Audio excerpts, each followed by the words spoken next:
everyone, welcome or welcome back to this channel. My name is Sarah. This is the third video in the series that I've created on how I made my wedding dress myself. And I'm excited because in this video I want to show you how I created the bodice, or how I put it together, including how I put together the lining pieces, inserted the boning, created the straps, and then how I figured out transparency issues when I realized that the fabrics I chose for the lining were almost completely see-through. And then how I, in the end, draped the tulle over the front and back bodice pieces, which was a fascinating process and not actually as complicated as I thought it was. So I'm excited to share that with you here today. So to catch you up, in the first episode I figured out exactly what kind of dress I wanted to make, and then I went about creating the pattern with Camille Saint-Léger, an independent wedding dressmaker in Lille. And then in the second video I figured out what kind of fabrics I wanted to use, and then I showed where I bought it and then all of the fabrics that I picked. I'm excited because this video marks how I actually started sewing this dress, and I have lots and lots of footage of the construction and all of the different pieces and steps that I went through to create this dress. And so I ended up filming a lot of that process, and I will let my past self take it away.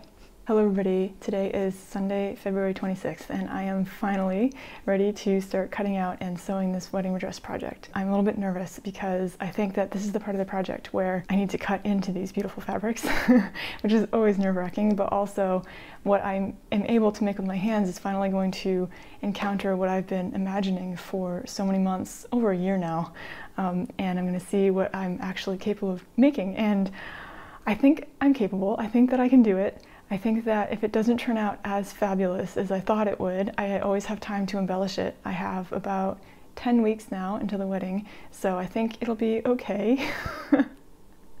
I might regret these words, but anyway, I just need to start. Take a deep breath and start. I've got my tea. I've got my trusty Kai scissors, which have a slightly serrated edge. I love these scissors. They were gifted to me by my fiance a few years ago for Christmas, and I use them for everything. I don't really use a rotary cutter anymore. They're amazing. I have my pattern and all the pieces, which I've been studying for the past few weeks, and I'm excited to start using them. And then I also have my fabrics. So today and for the next few days especially, I will be working on the lining. And so I have my cotton and silk blend satin, which will be for the bodice piece to reinforce the bodice. And then I have this cotton and silk blend voile for the bodice and the skirt pieces. This is 7 meters and it's so light. Look how tiny it folds up too. So I think that this dress is definitely going to be pretty lightweight and easy to wear. But yeah, oh, I'm so nervous to cut into these. Whew, I just need to take a breath, have confidence in myself, and start. Ooh, and also yesterday we went to a hardware store to figure out how to put up a partition, because this sewing space is just a corner in the living space of our house. So we have the living room to my right, the kitchen behind the camera, and you're currently on the dining room table. And then our terrace and garden are to my left.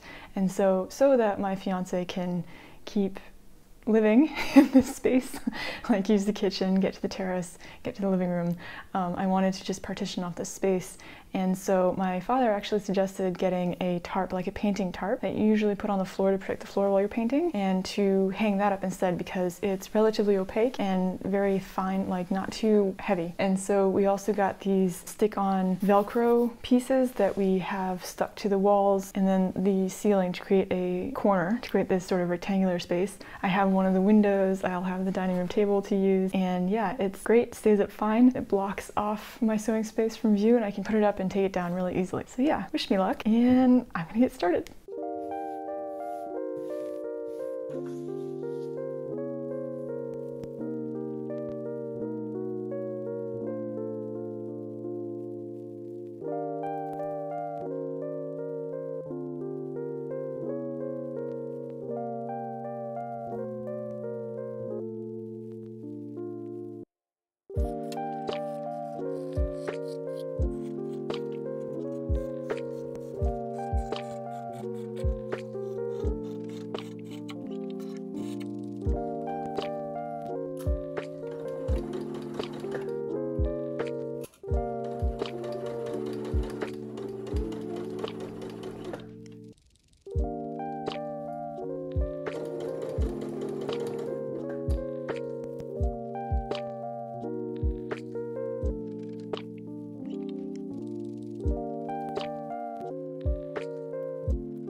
So it's about 7 o'clock at night. It's nighttime now. I've been working on this all day. I'm pretty happy with my progress, but now I need to probably stop and rest and get ready for my work week. But I'm happy. I've marked the seam allowances, cut out and stay stitched, and then stitched up the 2 bodice pieces. So I have this first bodice piece that's in the cotton and silk satin fabric that's going to be facing outwards and underneath the tulle, but so it's sandwiched in between the tulle and the lining fabric and the voile. This is the layer where the boning goes. So I've been working on creating the boning channels. This fabric is really hard to work with. It snags very easily, so I have to go slowly, but I'm starting to get used to working with it, and I think it's going to go a little bit better now that I know kind of how to work with it. I've also made these lining piece out of this cotton voile. Both fabrics are a little bit transparent, as in very transparent, so I'm a little bit worried about that, but I'll worry about that later. And then I also finished making these rouleau straps, and it was a bit easier than I anticipated because one side is pretty silky and smooth and slippery, so it was easier through my rouleau turner. But yeah, that's my progress for today, and I'm happy I have 10 weeks to work on this. I think it will require a little bit more time than I anticipated.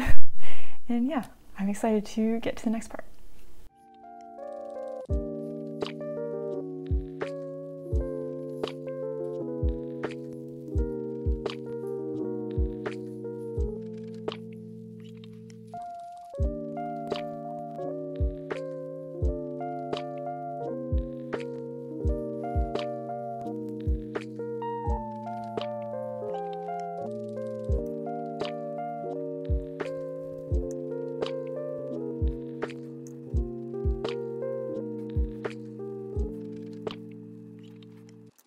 So it's been a week since I started sewing this wedding dress, and I've already encountered a few problems, and I've had to stop, and I'm a little bit worried, but I'm working with Kemi to figure out a solution. But let me show you where I am now. So this is the bodice. I have basted together the outer and inner layer of the linings, and also added the bra cups and the boning. And my main worry is that it's too fragile, this fabric that I've picked. I think that shows up in 2 ways. So I think that is a little bit too see-through. I realize that my mannequin is a dark purple and not representative of what my skin looks like, but I have tried it on in natural lighting on my skin, and the bra cups show through a lot. So that's a bit worrying. There's going to be a layer of tulle gathered over the bodice as the exterior layer, and that will dissimulate some of it, but I'm a little bit worried that it's already too much. And that I need to fix that now during this step before I start doing the tulle, because the tulle is going to be long and difficult and I don't want to do it multiple times. And then the second issue is that the boning, I think it's also because the side seams are not attached. So basically what it's doing is it's kind of just bowing out from the bust to the waist rather than sitting closer to the ribs, for example, or underneath the bust. And I'm wondering if it's just because the side seams aren't sewn up yet and there isn't the weight of the skirt yet, so that might be the issue. So what I'm going to do is I'm going to try this on, take a picture and send it to Kemi. And then I've also, in the meantime, while I was figuring out what to do, I bought a second cotton sateen. This one is much heavier weight, it's much stiffer, it's got a little bit of elastine in it, or it has a little bit more of an elastic aspect to it. And so I'm going to also try this on with and without the boning and see which one looks better. I think the advantage to this fabric is that it's really beautiful, it's really soft, and it's got this beautiful sheen to it. This one is definitely much more of a regular cotton. It's not going to be as luxurious against the skin, and it might be a little bit too rigid. So we'll see. I think this part is a little bit discouraging just because I've just started and I've already encountered problems. With sewing, I always anticipate, especially with big projects, that it's going to be a little bit trial and error, but with a wedding dress, trial and error is very expensive. So I've been a little bit stressed about money and about how much I'm spending on this dress, but I think in the end it's still less than what I would have spent for a custom-made wedding dress, and I think that it's going to be entirely worth it in the end. So I'm going to try not to stress and keep going. So it's a few days later and I am ready to move on to working with the tulle, because I did figure out the last step that I mentioned. I am going to be working with the more fragile cotton and silk blend sateen rather than the 100% cotton sateen that I found later when I was panicking, because with Kemi's help I figured out that if I just double the layer of cotton sateen with the silk and cotton blend, between the lining and the tulle. With all three elements together, the lining, the two layers of this, and the tulle, it's not see-through anymore. And so all I had to do was cut out a second one and add it over the top. So what I've done is I've carefully basted the two layers of this cotton sateen together. I've pinned it with the boning already inserted and the bra cups underneath to my mannequin so that I can drape the tulle over top of it. I think it's starting to shape up. I think that I was a little bit worried about the boning distorting the fabric before, but with two layers and properly pinned so that the tension is correct where the side seams will go, it does lay better. And it's not that important for it to lay exactly against the skin. I think it will once the skirt and everything is attached. So yeah, so now the next step is cutting out the tulle pieces. I will be using the exterior tulle to drape the bodice pieces. I'll be draping the front bodice here on my mannequin, and then the two back pieces flat. I have the pieces here. They're so small. So these I've also basted together two layers of the cotton sateen, and I just love this fabric. It's really soft. And so yeah, these I will try draping the tulle flat. I've never draped before, so this will be fun. And yeah, I'll be using the exterior layer of tulle, so the lightest layer of tulle, to drape the bodice. And so to make sure I have enough for the skirt, I want to first cut out the skirt pieces and then use the rest for the bodice, or order more if I need more. But yeah, so now time to work with tulle. I've been studying how to work with tulle because I've never worked with tulle before. I don't know how to iron it, how to cut it. So basically what I've learned is you don't cut it with your fabric scissors because they'll ruin your fabric scissors, so just regular paper scissors. Try not to iron it unless you have a pressing cloth in between, and be very careful pinning it so that you don't create holes, and it doesn't stretch out so you don't, or doesn't distort after you've cut it out so you don't have to stay stitch it. And yeah, it moves around a lot, so I just have to have lots and lots of patience, and also clean the floor before I cut it out on the floor because it will pick up every single speck of dust, and that I've already experienced, already just touching it and playing with it a little bit. So yeah, wish me luck. This is going to be the longest and probably most arduous step, so I'm excited.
It is now Sunday, March 19th?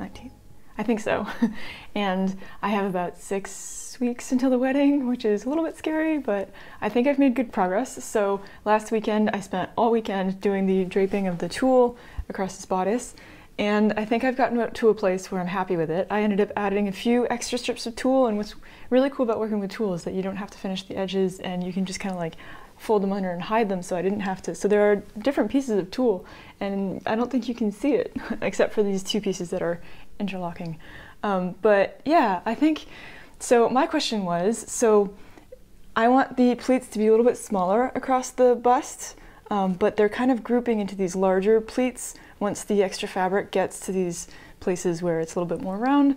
And so I was thinking of fixing them in place with individual little stitches that I would do by hand across the front of it. But Camille has very helpfully advised me to wait until I have attached all the pieces and it's on me to do this adjustment, because it might change the way that the bodice drapes, and I should probably not do it on the mannequin because it doesn't represent my body entirely correctly. And so yeah, it's now time to move to the step that's been scaring me the most, which is sewing the lining pieces. They're a little bit wrinkled here, but that's okay. And I've marked also with just a few stitches here where the bust cups go. But yeah, now I need to sew the lining to the outer fabric, right sides together. And so you see here we have the seam allowances still there, and that's why, so it'll be a little bit lower here, for example. And this step is really, really scary. I think that I've made so many True Bias Ogden camis that I have prepared for this day. But I'm still really, really scared because I don't want to ruin all this draping that I've done by hand. I fixed it in place with teeny tiny stitches along the seam allowance, and I'm nervous. So yeah, so now I'm going to, so I finished the side pieces as well, you can see here. I'm going to sew one of the side pieces on, put on the lining, hope that it's going to go well. I think I'm going to fix only the straps to the front of the bodice. Yeah, so the straps won't be fixed to the back yet, and I'll be able to adjust the length, because I think that's going to be the hardest part, like it is with the Ogden cami. And yeah, ooh, it's coming together.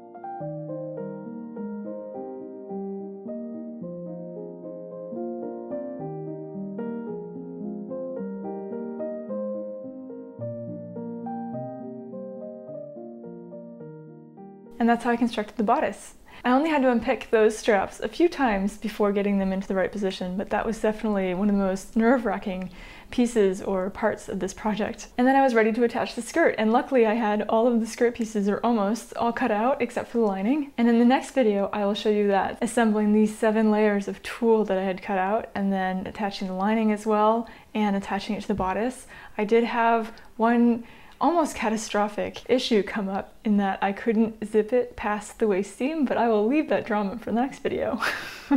I hope you enjoyed this video and that you are well, and I will see you again here soon. Bye-bye.